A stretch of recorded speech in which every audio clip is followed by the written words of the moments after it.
And so I went to Uganda, and she took me to the most incredible places. I mean, she would take me out to the best clubs in Kampala.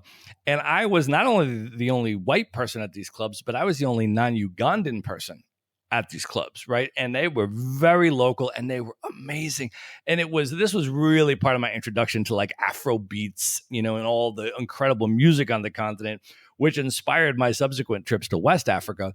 And I'm just like shazamming this music. It was just amazing, right? But I felt such an incredible, immersive experience there because really I felt like I had such a privilege of being able to come in as a total outsider, be connected with someone that lives there and is from there, and then be, able to go out and hang out with entirely local people. And for me, that is just one of the most incredibly magical things about travel. I wholeheartedly agree. Nothing beats having a local show you around to really get you under the skin of a place.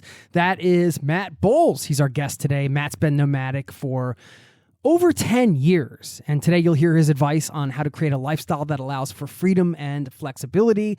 Matt's also an expert on turnkey real estate investing, so you'll learn how that might be a viable option for you if you want to work remotely or become a digital nomad or just travel long term or just have more flexibility to travel in general. We discuss minimalism, dating on the road, so much more. It's all happening right now in this episode. So buckle up, strap in. Thanks for being here. Grab your favorite beverage. Relax a little. Welcome to the Zero to Travel podcast, my friend.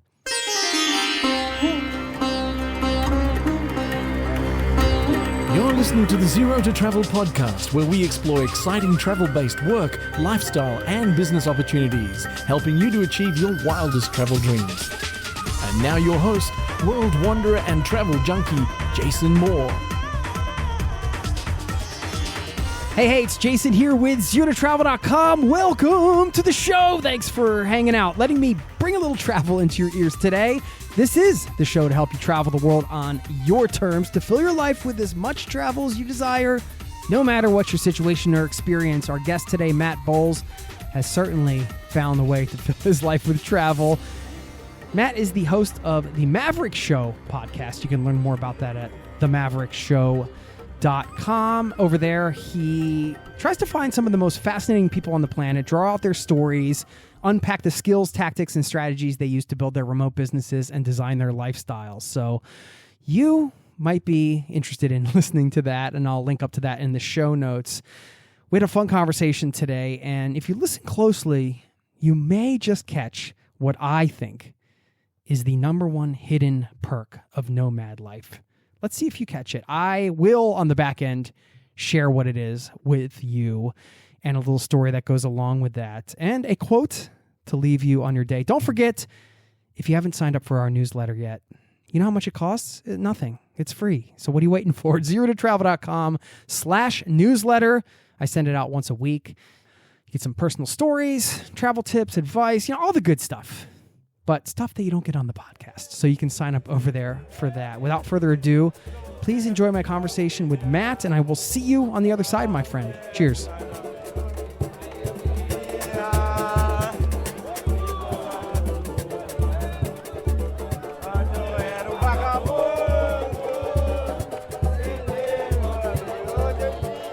Stretch out. I love to see the behind the scenes in the Zero to Travel studio, man. I'm loving it. Do you stretch out in the morning? I try to do something in the morning and then try to do a workout in usually more the afternoon time. Yeah, okay. But yeah. Cool. Well, you might recognize this voice, perhaps, if you've been a long-time listener to the show. It's been a little while, but we're doing a good old-fashioned, what we call a show swap here. So if you want to hear the tables turn and hear me on his show, you can go check that out, The Maverick Show. And we have him here on my show to talk about 10 years as a nomad and a whole bunch of other stuff. Matt Bowles, welcome back to the Zero to Travel podcast, my friend. Jason, so good to be here, brother. Always a pleasure to be on Zero to Travel, one of my favorite podcasts. We have to find out where you are today. I mean, I know it's a pretty standard question for a travel podcast, but at the same time, when you're talking to nomads, you never know. So whereabouts are you? I'm actually in the United States today. Whoa. I am in Asheville, North Carolina, visiting my family and hanging out for a little bit. Yeah, okay. How's it? How long have you been back to your home country? We'll tell everybody. U.S. is your home country. So I was in December, I was in Brazil.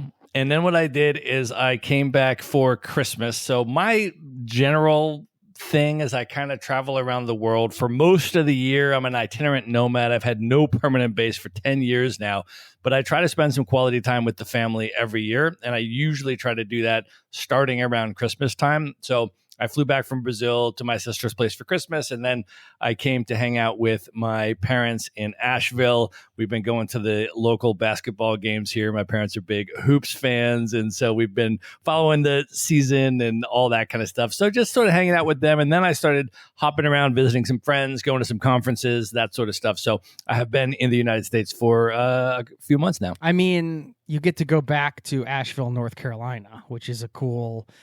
I mean, it's not like you're going back to Houston or something. No offense, Houstonites. I'm sorry if you're listening. Just not necessarily my favorite. Well, no, I've met a lot of nice people there, but so congested. Anyway, I'm getting off topic. But no, that's not a terrible place to come back to. But when you come back nowadays, having traveled so much, what is the vibe like for you? Is there reverse culture shock, or are you just kind of used to coming back to the scenario? I mean, imagine the relationship to the home country changes over time. Is it just more of like putting an comfortable old pair of jeans back on, or what's it like for you coming back home now?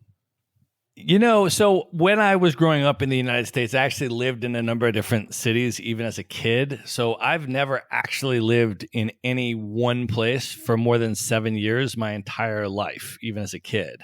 And so that, I think, got me into this, maybe nomad mindset a little bit. And now I'm traveling around the world and all of this kind of stuff. And since I've been doing it for 10 years, and those 10 years have probably been fairly evenly divided across the continents, probably about 2.5 years in Africa, about 2.5 years in Asia, 2.5 years in Europe, 2.5 years in South America, just kind of moving around. I feel like at this point, I can go into those different cultures, including the United States, and really not have it have like a jarring impact, because I've spent a sufficient amount of time not only in those different places, but also moving between those different places and transitioning in and out of them. Were you a bit angry with your parents that you were moving around so much when you were a kid? Did you like that, or were you indifferent, just or kind of resigned to it?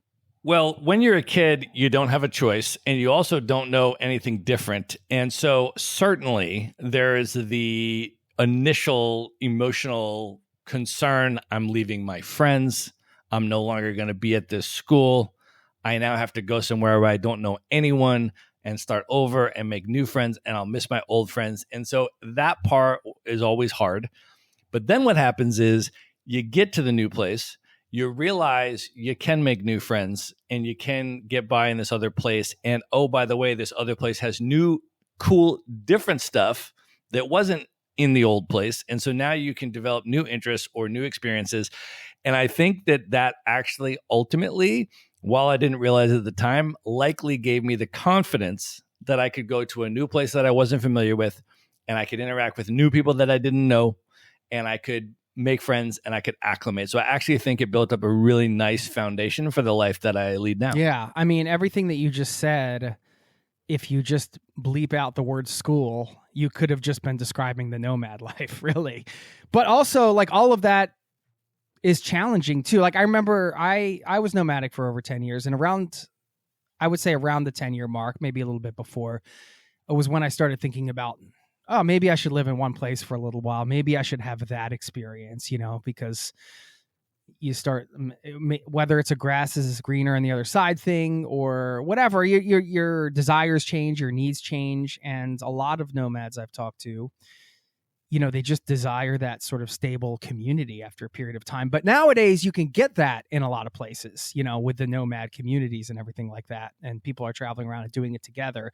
So it's a lot different than back in my day. But does any of that stuff come up? Like, how do you reassess at a certain period of time? Like, okay, do I still want to keep living this life? do you have like a process for that, or is it more just kind of organically living life and see where it takes you kind of thing? I'd say it's more organically and based on priorities that I may have. So I don't think of it as like, oh, an itinerant lifestyle where I live in a different place every month is the top priority for the sake of that being the top priority, but rather it's where would I like to spend time? With whom would I like to spend that time? What places would I like to see, either new or places I've been already? So for example, here, I told you I've been hanging out with my parents for a couple months. We've been going to the basketball games. Like, that's important quality time. And I can stay and hang out with my parents for a month or two or more every year. And not everybody has that opportunity. So for me, that's part of the value of location independence. I can make family-centered decisions. I can also make relationship-centered decisions. So I'm single at the moment, but I've certainly been in relationships, right? I once got into a relationship with a woman who was living in Kuala Lumpur, that's where she's from, in Malaysia, and she wasn't fully remote and wasn't able to just pick up and travel the world. And so I moved to Malaysia, moved in with her. We had our, relationship in Malaysia. And then when we broke up, I left. But I had the opportunity to do that, right? And so I think location independence allows you the choices. If you want to move around at a faster pace and see a lot of different places and do that, you can. If you want to slow down, stay in a place for a while, be with particular people that are in a particular place for a while, you can do that. And so I feel like my choices in terms of how fast to travel, where to spend my time, and with whom to spend it vary over time, but it's really the location independence that gives me the freedom to continue adjusting and making those choices. Are the people at this point dictating where you go more than the places? What's the balance like there? I would say it's probably a combination. So a lot of my community that I have in terms of my very good friends, a lot of them are travelers or people that are moving around. And I do want to see those people multiple times a year. And so I will intentionally choose travel locations that cross paths with them. At the same time, I'm also very interested in having local experiences in different places and going to particular spots in the world that I just want to spend time in those places and hang out with the local people there and do the local stuff that's going on there. And that's not related to travel friends. That's just related to a place. So I would say that I try to balance it. When you do this long term, there's really a number of, I think, life pillars, if you will, that you need to pay attention to. And a lot of times, if you let them get depleted, that can really throw off the lifestyle. So for example, like your social life, right? And not becoming lonely through this travel and not, becoming unhealthy because you're not exercising or whatever, and things like that. And so I think there's a lot of those kind of things. And so the social piece of it and the community piece of it is a core pillar that we all need as humans. And I think as you're in an itinerant lifestyle, there are different things to be attentive to make sure that you have that in your life. So for me, I'd say at this point, it's a combination. Yeah. The local experience you were describing is obviously, I think that's a big perk of the slow travel and being able to, let's say, live in a community, even if that's just for a month. You have a different mindset if you're set up in a place for a period of time than if you're just passing through. Well, maybe you have a different mindset all the time. Maybe not. I don't know about the mindset, but you are sort of put into the rhythm of the day-to-day life there. And you kind of become, a temporary part of this community as much as you allow yourself. You can always find the expat bubble and things like that. But yeah, you mentioned kind of having those local experiences. What was the last one that was really memorable for you where you felt like, oh man, like I'm really a part of this I feel like I'm really a part of this local scene. Like I'm getting under the surface of this place. This is really cool. So I spent, over the last year and a half or so, I probably spent about 7 consecutive months on the continent of Africa, which is one of my favorite continents. I never like to pick a favorite because I love them all in different ways, obviously, as you know. But Africa is just so special, man. And I went to a number of places where I really do try to get a local immersive experience, because that's really so much of what makes the continent amazing. Don't just go on a safari tour or something like that and be with the tourists, but really kind of get into the local scene. So for example, I went in Cape Town, which is a place that is very easy to stay entirely in the tourist area if you want. But if you can make local connections and you can go out, for example, I went to the Sunday Rands party in Khayelitsha Township in Cape Town. And I went there with folks that are from the area, right? And when you do that and you go to a much more local event that has majority local folks, it's really quite a different type of immersive experience, right? And then similarly, I went to in Ghana, in Accra, they have, they call the month of December, they call it Deti December, is sort of the slang for it. And it's just this incredible series of music festivals and parties and events. And some of it are folks coming from outside of Ghana, like the African diaspora coming to Ghana for this event, but at least half of it or so is also local people that are in Ghana. But I've also been to Ghana in times like in June or in July, right? And those times also where there's less tourists there even are just amazing. And you're just out at these local parties, like in Accra in Ghana, regularly throughout the year. They have a Sunday party on Labadi Beach in Accra, and there's just thousands of people that come out. The DJs are lining the beach. I mean, these are some of the most incredible parties that I've ever been to. And I really feel like, I'm certainly, just one of the few people that's not from there, but I'm at this event. I'm welcome to this event, and I'm really participating in it.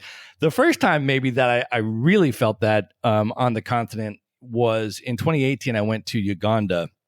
And I had a Ugandan friend that invited me because I was staying in Nairobi, Kenya for about a month. And she said, you need to come to Kampala. If you're staying in Kenya and you're that close, just come to Kampala, stay at my place. I will show you around and I will take you out. And I said, done. And so I went to Uganda and she took me to the most incredible places. I mean, she would take me out to the best clubs in Kampala.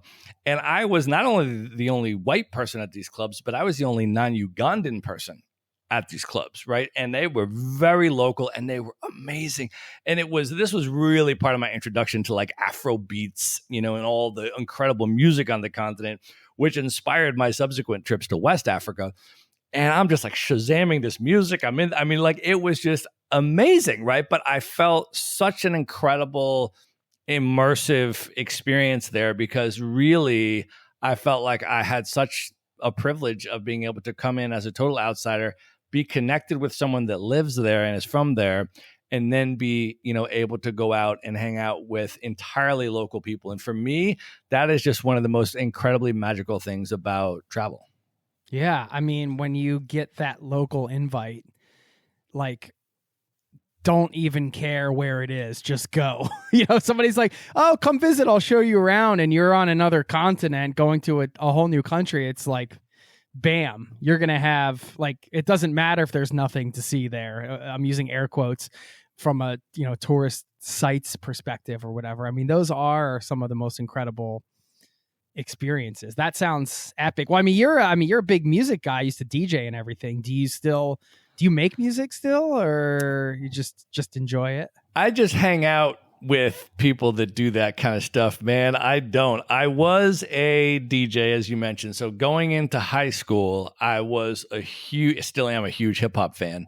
And that really is what inspired me to get into DJing. And then I parlayed that into sort of a mobile DJ business that I was running by the end of high school and DJing proms at other high schools and that kind of stuff. And then I would come home from college and I would just DJ the prom and wedding circuit the whole summer. And so I had this, combination of the hip hop stuff that I was doing, but also this mobile DJ business that I was running and all that, which probably is my early entrepreneurial roots that set me on that track.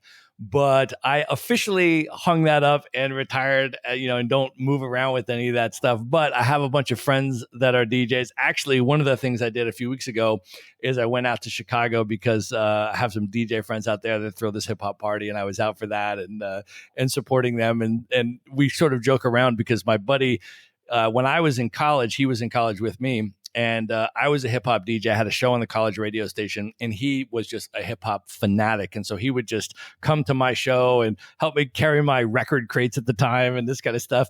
And then now he, as a hobby, he's like a physician by day, he's like a partner in a medical practice, but he's a hip hop fanatic. And so he got all the stuff, and he's been DJing just as a hobby on the side for like years, and now he's really good. And so him and one of his buddies who actually owns a DJ company, they throw this hip hop party, and so now I go out and I carry their crates and hang out while they spin. So we have the tables turned, but it's still we still throw the party and we all show up, so it's fun. The turntables and the tables turned. That's all it, in man. One thing. There you go. The idea of the lifestyle you're living, your show is the Maverick Show, and I'm wondering if the idea of being a maverick, what does that mean to you right now? Because I feel like, well, I don't know, that when I would think of unconventional lifestyles or this maverick kind of mentality, I would think of this sort of scene, right? Maybe that's because of the bubble I'm in, kind of like living this unconventional life and going for it and going for your dream lifestyle and everything like that. And that's now more accessible than ever. And a lot of people are doing it, at least maybe in our bubble. But I feel like, after, of course, we don't want to talk about the pandemic and all, but after that and the remote work explosion, I feel like it's become a lot more mainstream than it was before. So what does being a maverick mean to you right now? That's an interesting question. I think it just means the same thing in principle, right? Which is that, and what it means in principle, that can evolve in terms of the specific application, and it's customizable to each person, right? Like that's one of the main things, is that there's not a prescriptive thing.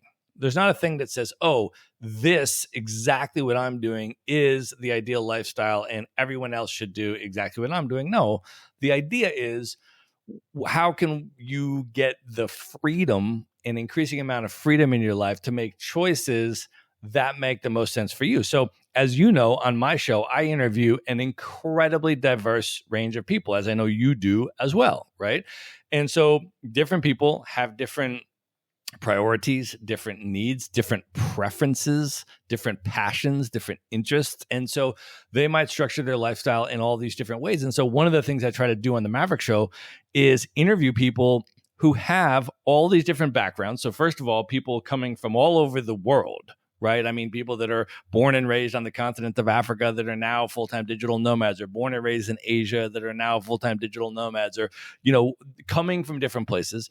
Then there's people that are traveling the world as a family, and they're choosing to be full-time digital nomads with a 2-year-old, and how does that work? And how did you make that choice? And how do you do that? And, and stuff. And so I'll go deep into a lot of these different types of niches with folks. And so whoever you are and wherever you are in your journey and whatever your preferences are, you can create that, and there is a path to that. And so I think it really varies for every person, but the ethos is just that you have the ability to create the freedom and the lifestyle that works best for you, and that may change over time. A big part of the freedom, as we're using that word, that one keeps coming up, of course, with a lot of this lifestyle stuff, is having the means to make it financially sustainable, right? To make your travels financially sustainable. And I want to dig into how you've been doing that and get some lessons around sort of the state of real estate and things like that. I'm just curious, coming across a lot of nomads over the years and being in the scene, and you're traveling around, what are some of the weirdest ways you've heard about people earning a living online, or like making their travel sustainable financially? All kinds of stuff. I mean, the most simplest one that you've mentioned is just simply get a remote job, which, as we now know, post-pandemic, most jobs can be done remotely. And so that's a very common thing that doesn't involve, anything really extraordinary. You just negotiate a remote work location. And if you can work from home, then you can work from the beach in Thailand, or a rooftop in Dubai, or the beach in Rio, or wherever you want to be working from, right? And then I think in terms of the entrepreneurship side, there were a lot of initial impressions that there's only a small category of businesses that can be built and run remotely, traditionally virtual businesses. One of the things that I've done with my business is I have built a fully remote business that is not in a traditionally virtual category, which is that I own a real estate brokerage. And we help people to buy cash flowing rental properties in US real estate markets from anywhere in the world because they're turnkey. So we built this business model where these are single family homes, sometimes 2 to 4 unit properties, and they are fully renovated or brand new, and they already have long-term tenants in place on a lease, and they already have a local property management company on the ground that's collecting the rent and handling the maintenance. So you don't need to be the landlord or the rehabber or live near the property, but you get to own the deeded real estate and get all the benefits of that. And you can do it from anywhere. You don't even need to come into the city to see the property or to close. Most of our clients buy their houses sight unseen. And so we founded this company back in 2007 as a fully remote real estate brokerage. So we have been doing that for 17 years now. And people have been asking me to speak about that because it's a non-traditionally virtual business model. And yet we built it with a virtual infrastructure.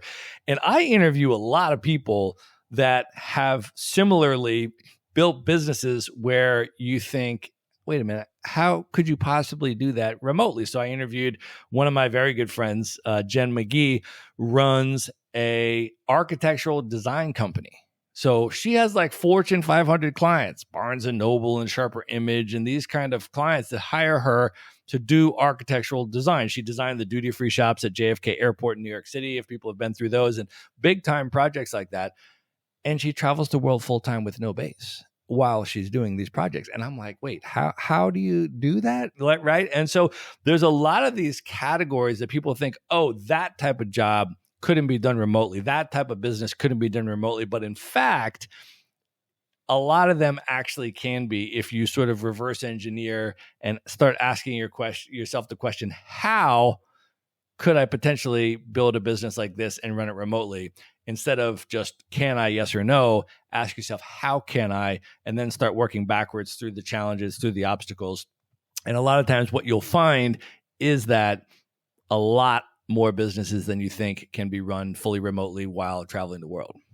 I want to get some real estate advice because I think real estate is something that, anybody listening could be getting involved with or be interested in. It's not like you're saying, hey, I want to get advice on, how to sell, I don't know, pet supplies online. It's like real estate. A lot of people are interested in the idea of real estate and perhaps using real estate as one of the income streams or one of the main income streams, one of the small income streams to help fuel their travels. Before we get into all of that and some of the advice around that, and I want to make this advice current for everybody because obviously this stuff is changing all the time. We've got you here today. You're an expert on this turnkey real estate stuff, so I want to hone in on that. If you had to start from scratch today in another industry, what would you do? What would be your advice to somebody? In terms of building a location-independent business? You're just like, hey, you're out of real estate. You still have your contacts or whatever, but you can't be in real estate anymore, Matt. You got to start from scratch and do something else. And maybe there's some overarching principles you want to share here, but just from what you've learned by running a business around the world. But what kind of advice would you give somebody starting out where they're just starting from scratch?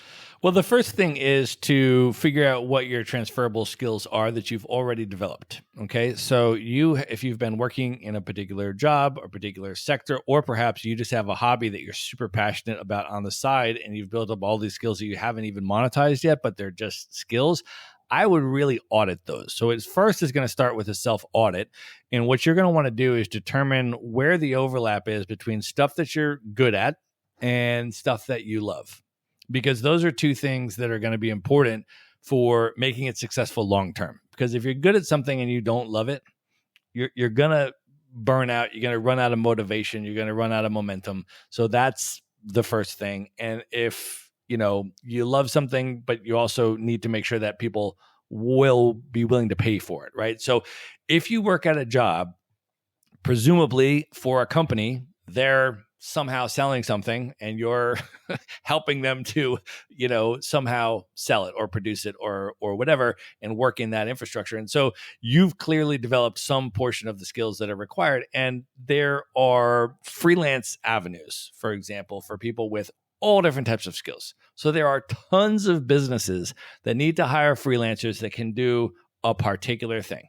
So if you're good at social media marketing, or you're good at whatever you do, customer service, any number of range of things that you do now, you could take and package those services and sell them to a particular company. Hey, I am really great at this. So I have freelancers working for my business, right? Podcast editors. Are you good at editing podcasts? Well, you could pitch yourself to a bunch of podcasters and offer to edit their podcasts I have friends that do that as a full-time business, right? So whatever it is that you know how to do, you can turn that into, first of all, a freelancing endeavor, right? So that's the first thing. Make sure that there is demand for it. Make sure that you can fulfill the demand for it and that you can do it.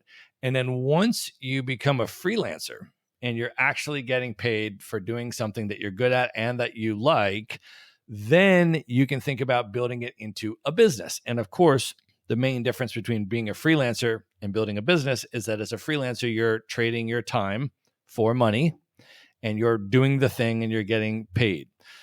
When you start building a business, what you do is you take that, and it's good to do that first so that you know every single thing that goes into it. And then start building systems and processes, right? So you say, how exactly do I do this as well as I do this? And write it down, like actually build the system out. And then what you can do is you can hire somebody else to start running those systems and processes, right? And then that's where the business thing comes in, right? So first, I need to be able to understand how to interact with real estate investors to help them to buy and close on real estate. Once I've been able to do that again and again and again and again, and I know how to interact with buyers, and I know the types of questions that they're going to have, and I know how to respond to those questions and how to support them every step of the way through the buying process, now I can write that out into a system. And now I can hire somebody else to run that part of my business. So I am not the one that's interacting directly with every single buyer as they come through our process, but I have a staff person who is interacting directly, individually with every single person that comes into our ecosystem, doing the personalized video consultations, helping them to customize everything to their needs, walking them through the whole process, answering all their questions along the way. And the only reason that I'm able to hire someone to do that is because I initially did that. And then I created the system and the process. And then I hired someone, and now I manage that person as they carry that out. So those, I think, are the basic steps. Okay. What's the system or process for finding profitable real estate investments? Can you share your system or process and doing it remotely? Because that's the other thing. Feel free to plug your company here, because I know like you said, you match people with these turnkey, fully renovated properties with tenants ready to rent out. And I have some questions around how that works too. But just for the independent person who is interested in finding potential real estate deals while they are traveling, which always seems, I know you have all these online listings and all this stuff, but it's just seems like such a hard thing to do remotely when you don't have the feel for, outside of your hometown. Even like you might have some extra advantage looking online when you know the market, but now you're talking about investing in Cleveland or California or whatever. And that's what a lot of your clients do. They're out-of-state investors buying sight unseen. How do you find, how would one go about researching opportunities? Sure. So the business model that we created at Maverick Investor Group is the name of my real estate brokerage. And the business model that we created in terms of how we deliver value to the clients is, one, helping people to buy in the best real estate markets, regardless of where they live. Two, helping them to buy those properties turnkey, which means they're already cash flowing and performing. So you don't need to be doing the renovations and fixing them up and that kind of stuff. And then three, being able to come to one place to find them, which is Maverick Investor Group and our website. So you don't have to be scouring over the thing and evaluating all these different properties. And to give you the behind the scenes answer to your question in terms of how do we do that? How do we source those? When we were building the remote infrastructure for our company, and this is another tip in terms of how to build a location independent business in a space that's not traditionally virtual, the first thing you want to do in that scenario is to identify what are the geographically restrictive pieces of this business that would normally require someone to be in one place, or that I perceive, reasons that I perceive I couldn't do it remotely. What are those geographic restrictive elements? And then list them out. And then say, okay, is there a way that I could build the business so that my company, meaning like me personally, I'm not the one that's fulfilling those elements, right? Those geographically restrictive elements. The only thing that we're doing is the stuff that can be done remotely. So I can do a video consultation with a buyer from anywhere in the world. I can have that call with them. That's going to be the same whether I'm, no matter where I am, right? So, okay, so that's a remote thing. But what's not a remote thing? Well, overseeing construction and renovation on a property in a particular area, managing that property and going out and doing whatever, those types of things. Somebody actually needs to go to the house and fix the thing, right? So those things are not able to be done remotely. Those are geographically restrictive things. And so we say, okay, so let's itemize all of those things out. And how do we build a business model where we, Maverick Investor Group, are doing the things that can be done fully remotely? And then what we're going to do is we're going to build relationships with other companies that are local in these areas that can do those local geographically restrictive things, because that's what they do with their business, right? So with regard to the real estate, what we do is we are able to identify investor advantaged real estate markets, as we call them, right? So we are not helping people to buy rental properties in Manhattan. We're not helping people to buy rental properties in San Francisco, right? We are helping the people to buy rental properties in markets that are much more advantageous for real estate investors, where you can buy much lower priced, rent them for higher, so that you have optimized price to rent ratios, better cash flow margins. Okay. So the first thing we want to do is be able to identify those types of markets. Then we will build a relationship with a separate company that is in those markets locally. They are local real estate market experts, and they, with their own capital, are acquiring properties specifically in the neighborhoods and areas that we consider to be real estate investor sweet spots within that market, right? Areas that are desirable to both homeowners and tenants, where you're going to be able to attract long-term quality tenants, and then ultimately down the road be able to sell that property to a primary homeowner that wants to live in it. Those types of areas, which are also going to be optimized for cash flow, right? So you don't want to buy something that's too high-end luxury thing. It's not going to be able to generate enough cash flow. You don't want to buy something that's too low end, not going to be able to attract quality tenants, have a lot of turnover, a lot of maintenance, a lot of vacancy. You want to buy in those sweet spots. So what we do is we build relationships with companies that on the ground, experts in those local areas, experts in specifically this niche. They buy these properties. They oversee the construction and renovation of these properties with their own crews. They then lease out the properties to qualified tenants, go through the whole qualification process, place those tenants. And then once that property is performing, they offer it to our clients as an off-market private buying opportunity through Maverick Investor Group. And that's what we deliver to our clients. I'm just thinking about the amount of people that see a property like that. Like the obvious question here, and this could be with you guys or anybody else. It's like, oh, turnkey property. This is an interesting idea. I mean, if you Google turnkey real estate properties, you can find other competitors that are like your company that offer the same service. That might be something that's ringing people's bells. But like, I think the obvious question here is, well, like if all these people saw a profitable property, why didn't it get scooped up already? Does that mean I'm buying it for a lot more than it's worth? In terms of, well, you got to remember that everybody along the lines in these particular niches that we're dealing with is able to make a profit for their contribution to the equation. Okay. So that's important, right? And that is not the case in a number of real estate markets, right? As I mentioned, we're not in Los Angeles. That's not a place where we're helping people to buy properties. So the company that is doing the initial acquisition and the initial renovations and all that kind of stuff, they are making a profit.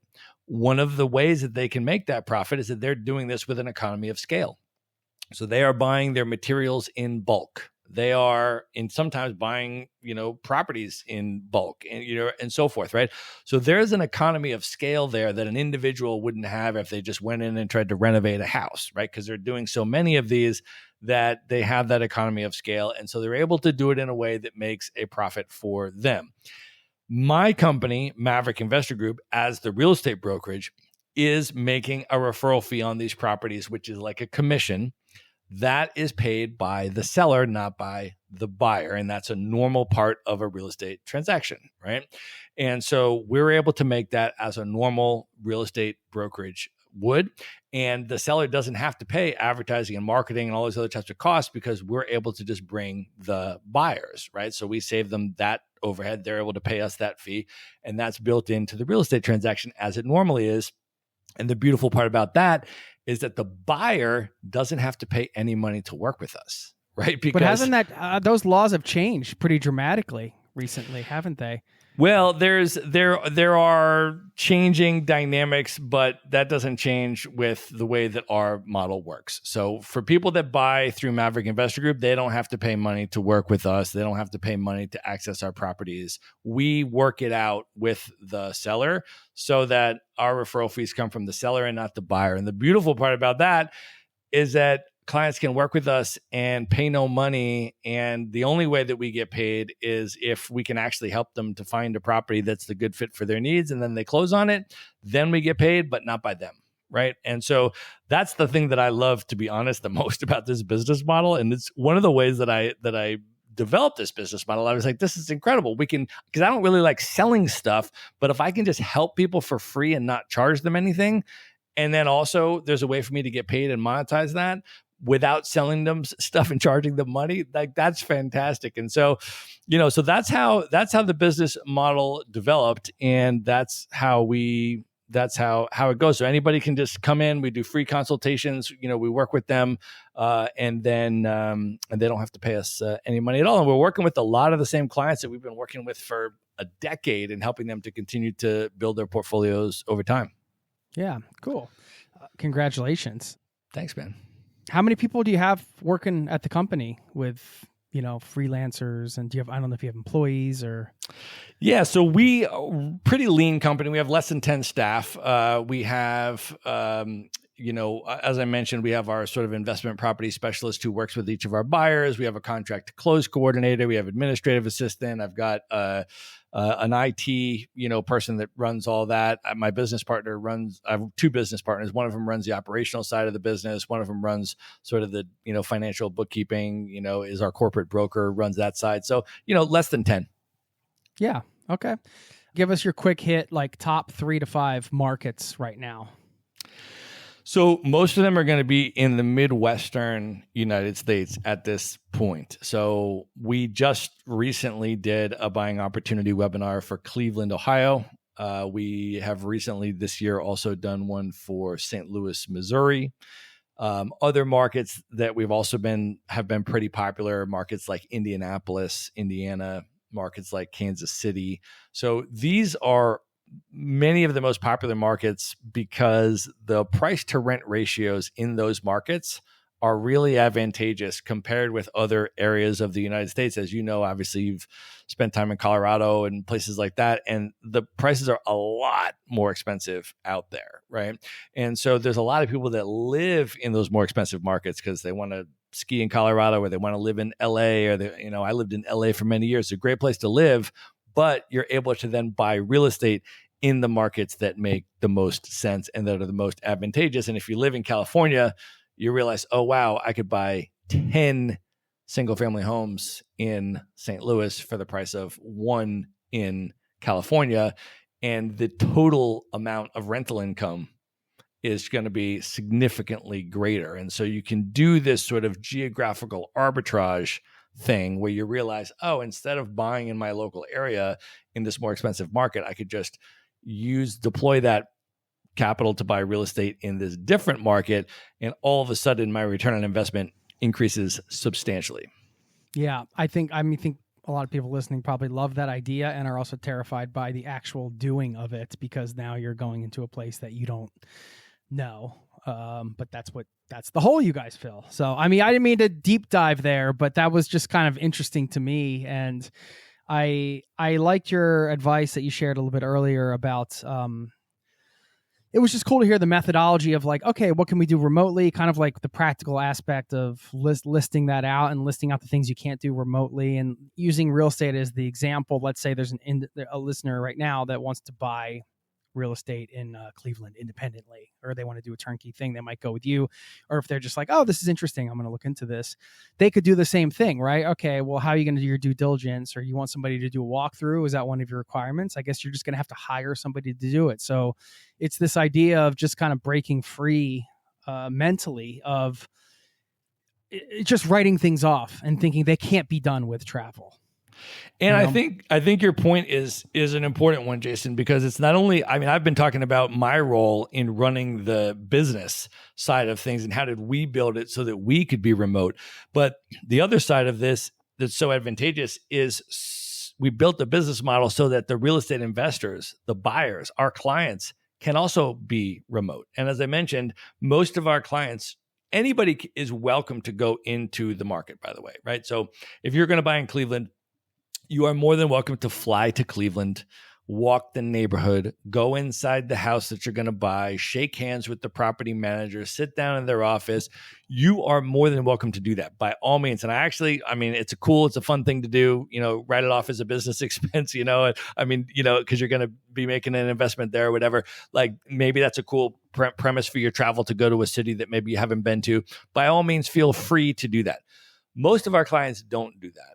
And they buy sight unseen. And the way that they're able to do that, because again, this is that mindset shift, just like how would you build a remote business in a space that's not traditionally virtual? A lot of people start thinking about this and they're like, how would I buy and own a house in a place where I've never been? And the answer is, with regard to the due diligence and stuff, that you simply hire third-party professionals to do every piece of the evaluation, right? So unless you're a professional home inspector yourself, it's not actually going to do a lot of good for you personally to walk through the property.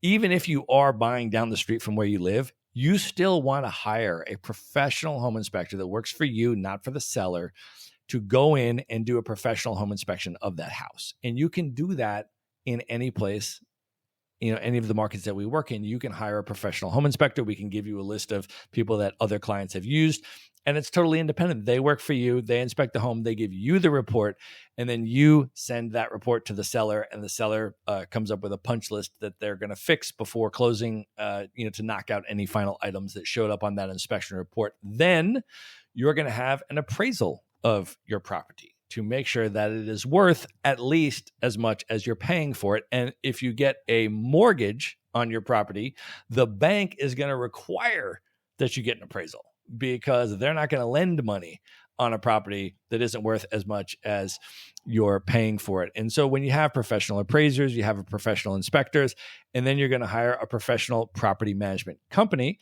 that represents you to manage the property. You're going to have a signed contract with them, and they're going to have their obligations, and they're going to do their thing. And when you put all of these pieces in place, all of a sudden you realize, oh, actually, my personal role in this is actually not that important for me to be geographically present. Yeah.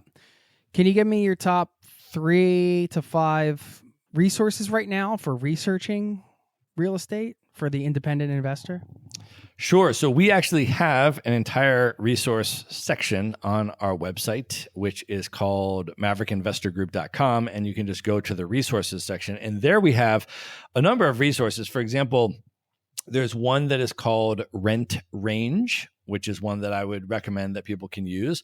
And Rent Range is a third-party resource website that you can use to determine, number one, the fair market rent currently for any property at the address level in the United States. So, Jason, if you went to this and you were like, oh, this property that I used to live in Pennsylvania, let me see what it would rent for today. You just type in the address that you already know, and then boom, it's going to come up with the current market rent. It's also going to come up with the current vacancy rate in that area. And so that and then which way rents are trending. Okay. So it's going to give you all this information. And so when you go to buy a property, before you buy the property, you're going to want to verify a number of things. You're going to verify your property taxes. You're going to verify your insurance payment. So you'll get insurance on the property. And then you want to verify that the tenant is paying the rent that you understand they're paying. So you'll verify the lease, but then you want to go to rent range because you want to verify that the rent that the tenant is paying is in fact the market rent. And that if they were to leave, you could reliably release that property for the same amount, right? And so Rent Range, for example, is a great resource for that. But we've got a number of those types of resources that we link to on our website. And then when we do a video consultation with people, we will answer your questions and we can direct you to additional resources. So for example, preferred lenders, you want to say, could I qualify for a mortgage? If so, what would those rates and terms be like today? Well, we can connect you directly with a lender that specializes in loans on these rental properties. And at no cost to you, you can pre-qualify and know exactly what rate and terms you would qualify for, and then plug that into your cash flow analysis with the property. Are there any AI tools in real estate that you're aware of? Have you been using AI at all? There are probably a number that will eventually be developed. I am not currently using any AI specific tools. No. Okay. All right. Any other Rent Range, I guess the rest of the resources, but any one that sticks out that you use to just do research when you're looking at properties like Zillow or one of those? Is there one you prefer over another? Well, we actually look at a lot of different data on these markets, right? And a lot of it is really... Well, I'm sorry. I was just thinking more for like the person that's just doing research on their own. You think one's better than the other, or? Well, I mean, it depends what type of research you're trying to do, right? So different things will give you different pieces of information. So for example, if you want to know, what is the unemployment rate looking like in Cleveland? Is it lower than the average, right? I mean, you can just go to the Bureau of Labor Statistics, BLS.gov. They have a monthly unemployment rate. You could be like, oh, this market is lower unemployment than the average. What we do is we go through a lot of that different type of data, right? What is the vacancy rate like? What is the unemployment rate like? What is, these different economic indicators that would be relevant to real estate investors? And we actually put those together and do market specific webinar presentations and say, here's why this market is an investor advantaged real estate market. And then we have those sources, those links, like where did this information come from? Well, if you want to go and look at this yourself, you can see this here, but we pull that from a whole bunch of different sort of primary sources and then put it together as a market analysis. But we have those webinars available on our website. We have market pages for each different market, and then people can go and just watch the replay of the webinar, which goes through all of these different things about the particular market and see it there. And then they can dive deeper into those individually if they want. Okay.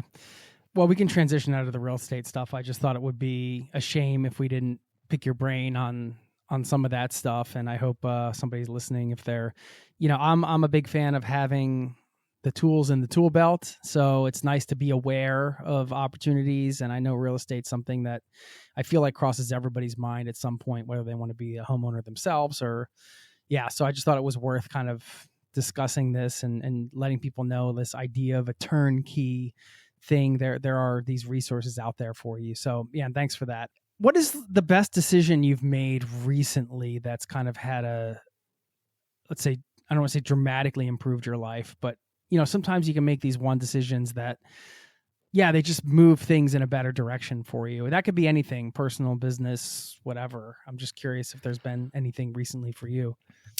I constantly think about these types of refinements, and I think as we move along in our journey, certain things become more apparent to us. And then some things seem unreachable, but then you think about it, you're like, oh, maybe that is reachable. I'll give you one example that comes to mind is when I became a minimalist traveler.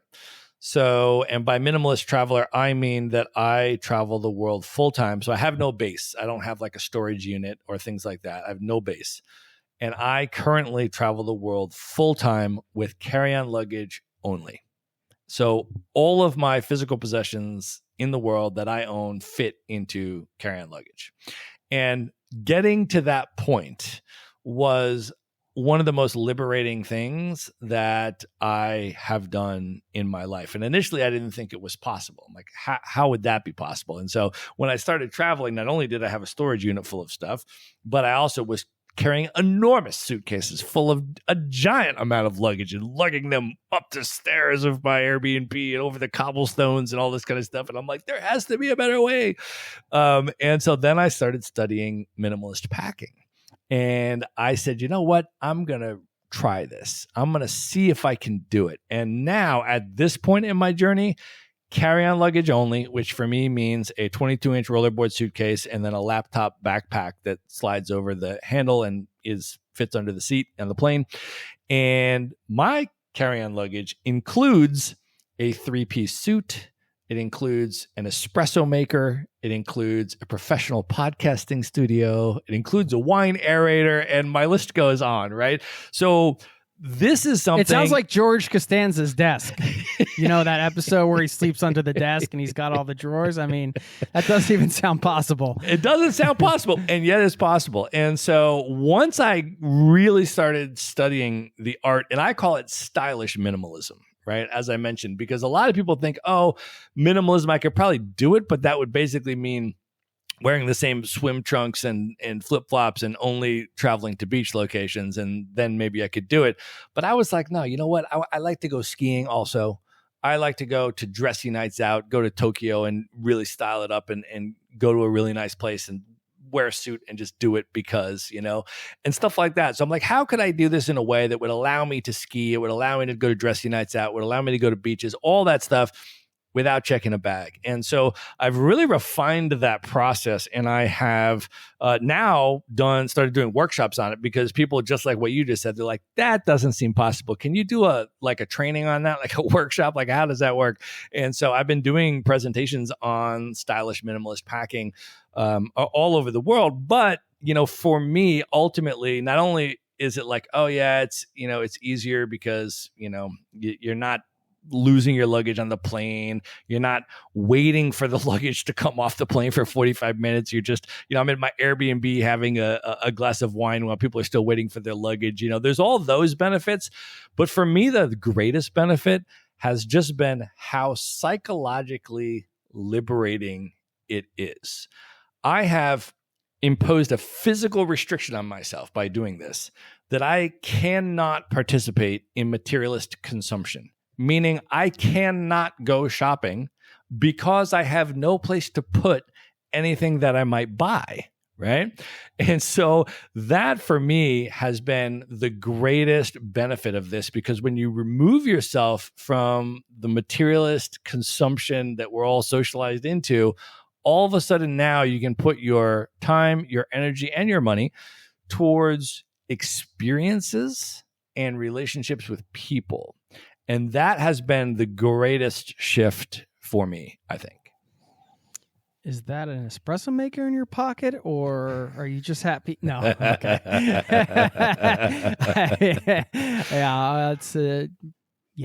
Liberating is the right word for that. I mean, I'm the least amount of minimalist that I've ever been in my life now, having, you know, family and everything. It's a nice thing when everything you own is just right there. You know, cuts down on decision fatigue as well. That's for sure. You know, what am I going to wear? Well, I only have like 5 things. So there you go. I can pretty sure I can figure it out. What energizes you? When do you feel the most energized? When do I feel the most energized? Are you talking like time of day, just or like life, when I'm doing in life? You know, I always still get really excited when I am going to a new place. And you know, some people say, oh, that kind of fades after a while. You've been traveling and stuff, and like the newness of it and the excitement of it is, you know, so great at the beginning, and then it fades. For me, I don't know that it's ever faded. Like when I book a trip to a new place that I haven't been before, and I'm about to get off the plane and experience this new place, like for me, that's still filled with magic and wonder, which is why I still do it. Yeah. Yeah.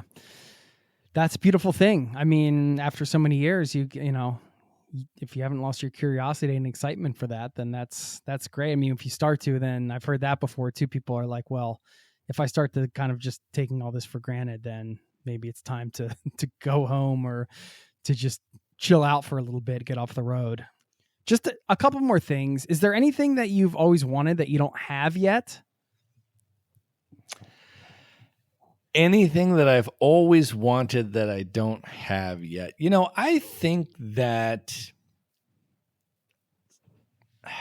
it's tough to say, right? Because a briefcase with 10 million cash, for example.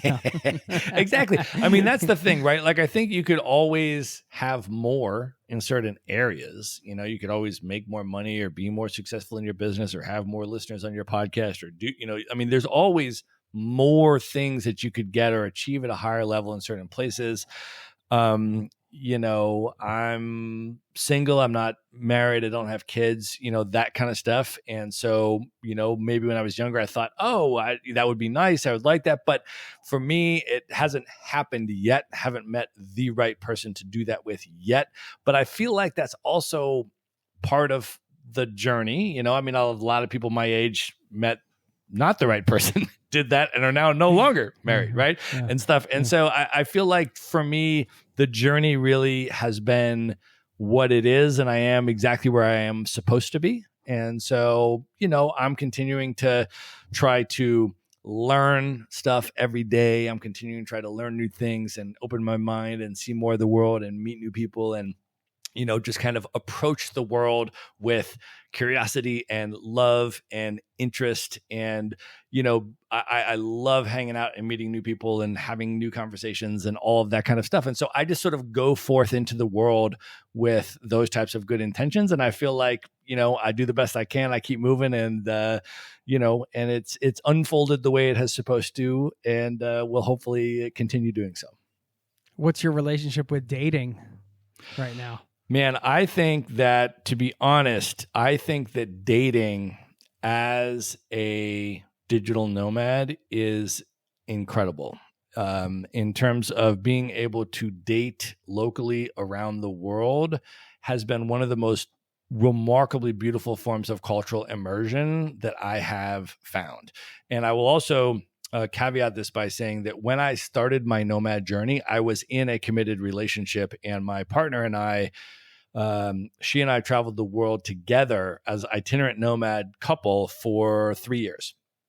And then we eventually broke up. And then, as I mentioned, I got in another relationship in Kuala Lumpur and was in that relationship for about a year and stuff. And so now that I've been single for a bit, and I've actually dated, like, obviously, I was in those relationships, so I wasn't dating, but now that I've been dating locally, I find that it is one of the most incredible ways to immerse culturally, because you can go out on a date with someone, and I find it's really different because there's not the romantic pressure about, if there's not chemistry and doesn't go in a romantic direction, then it was sort of a failed date or a waste of time or whatever, that a lot of people, I think, in that dating mindset, they're just like going through to try to find like the person. But when you're doing that in another country and you're out on a date with a local person who is from that area, they've grown up in that area, even if there's no romantic chemistry at all and it doesn't go in that direction, you still had an incredible evening with a really interesting local person. And it was a great cultural immersion. Like, I've gone on dates before. I went on a date in El Salvador, and it wasn't really a romantic thing that was going to go in that direction, but she was super cool, right? We had a great time, and she's like, "Yo, I'd love for you to come out with my friends. We're going to go out to this thing." And so then there I find myself out with this group of local Salvadorans, and we're out and we're going around the town. We're at like some bowling alley. And then she's like, "Oh yeah, my other friend owns this Mexican restaurant, and it's like the best Mexican restaurant in San Salvador. Let's roll up." I was like, okay. So then we roll up to this restaurant, which is like, sure enough, popular. There's a line out the door and stuff. And we just roll in like VIP. And then he just brings us, like, the owner brings us like free drinks. And then I'm partying with all these Salvadorans. I'm the only El Salvador person there. And it was just an amazing thing that started with one date that wasn't going in a romantic direction and evolved into me getting into local social circles, so that my time in San Salvador could be really locally spent and immersive. And so I find that dating in general is an amazing doorway into that. That's amazing. Yeah, great story. And it's nice to think that, oh yeah, you could go out and just, okay, there's not some kind of romantic connection, but whatever. Let's just we're having a good time. Let's just turn this into just a fun evening. I love that. I will let you go in a minute, but I know you sent me some questions that you're going to ask me on your show. And so I got a little bit of a sneak peek. And one of them was a question I had asked before. And I thought, well, I should probably get your answer for this question too, because you're going to hear mine on your show. The teleportation device questions. You got a teleportation device. You can beam yourself anywhere in the world instantaneously, and you have one day to just fill with whatever you want to do. You wake up tomorrow and you have the device. It's pen sized. You can click the pen and it'll take you anywhere. Can you share what your day is? All right. So I didn't think about this in advance because I didn't know you were going to ask it to me. But off the top of the dome, what I'm going to do is think about it here now. So, and because you said top of the dome, I know you're a hip hop fan. So. Yes, sir. And when you come on my show, I am going to ask you the question that I forgot to ask you on our last interview, which is to name your top 5 hip hop MCs of all time.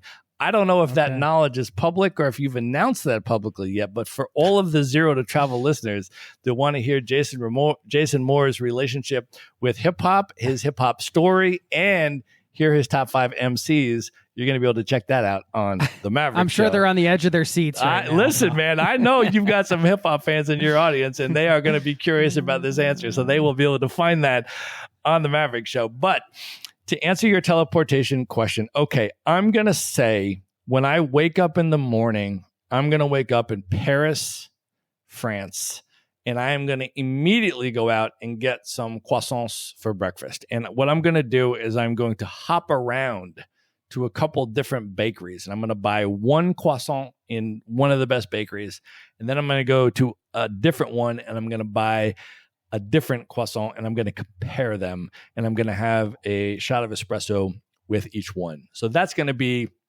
my breakfast journey.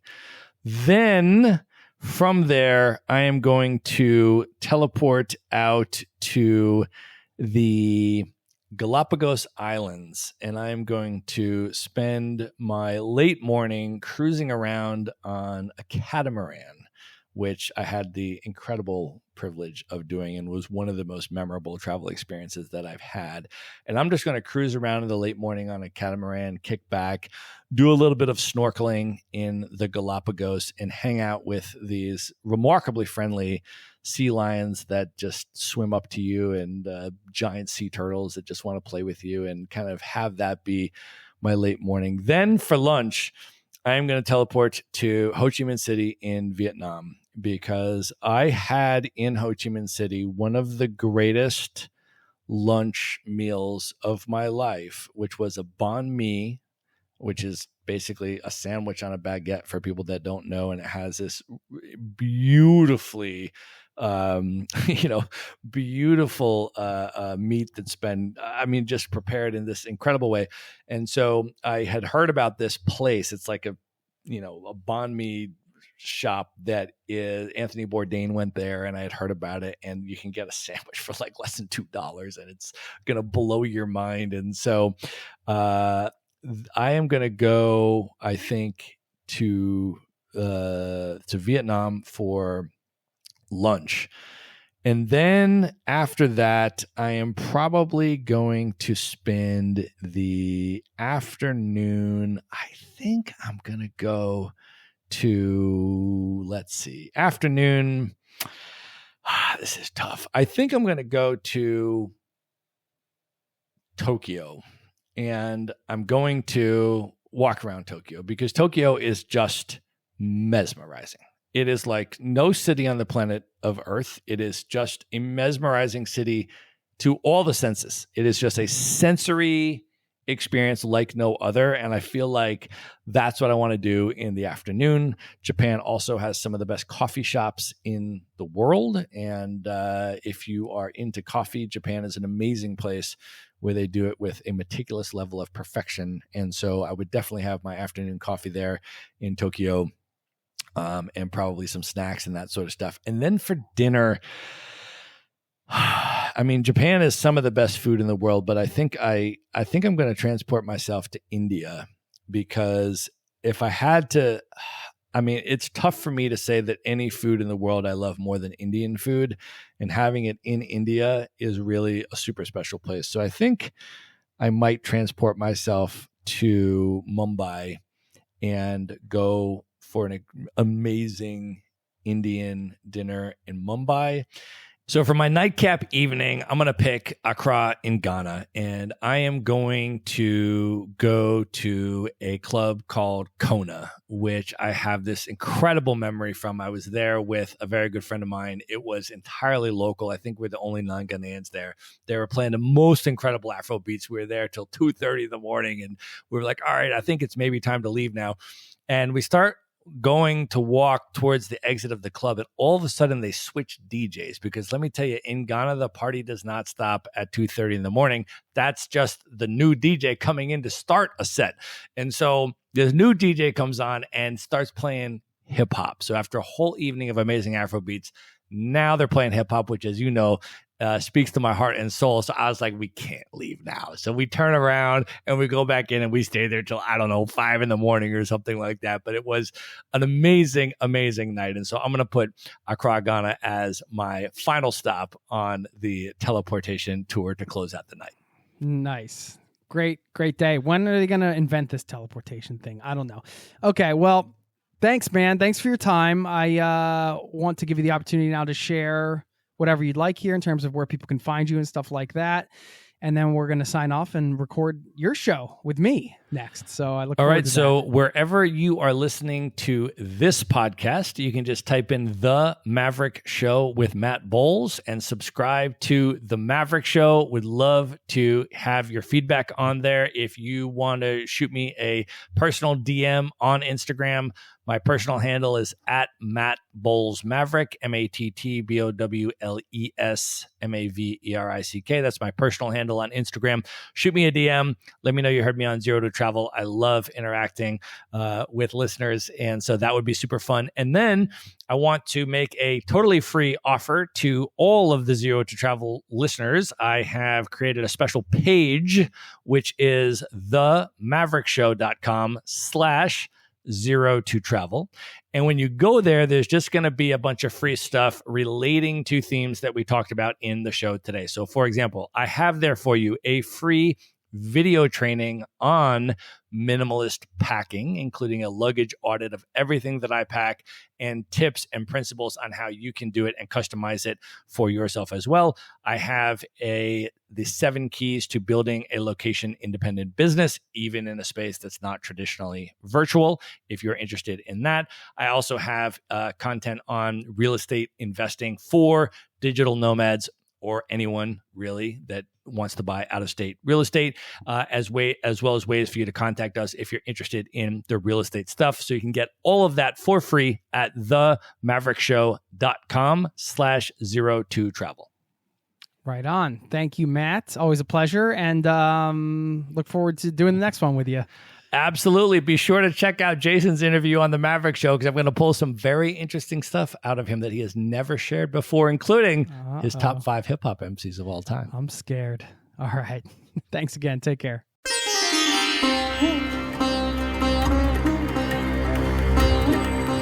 There you have it. Thank you again to Matt Bowles for stopping by the show. Of course, you can check out Matt's interview with me over on his show, The Maverick Show, and we'll link up to that in the show notes. As I mentioned at the top, I wanted to share the number one hidden perk of nomad life. Having been a nomad for 10 years, I have a flood of memories, actually a bit over 10 years. Whenever I talk about it, I think about so many things. It's like the movie montage.